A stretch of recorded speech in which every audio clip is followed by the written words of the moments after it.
Hi everyone, my name is Andrew Brust, and welcome to my course, AWS Big Data, The Big Picture.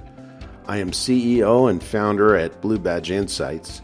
I also write about data and analytics for ZDNet and covered the same space as an analyst for GigaOM. Big data, data lakes, and analytics are everywhere and are especially prominent in the cloud. With that in mind, understanding the major big data services on the world's most popular cloud is essential. In this course, we are going to gain an overview of Amazon's most important big data services. Then we'll drill down and learn more about each one and how they integrate.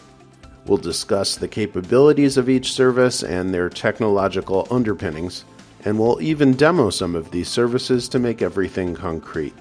Some of the major topics that we will cover include big data and data warehousing principles, open source big data technologies, Amazon's major big data services, and Amazon's data integration services.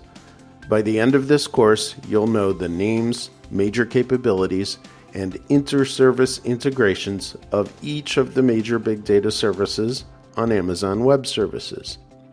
Before beginning the course, you should have high-level familiarity with databases and know a little bit about querying data with SQL. I hope you'll join me on this journey to learn all about analytics in the cloud with the course AWS Big Data, The Big Picture at Pluralsight.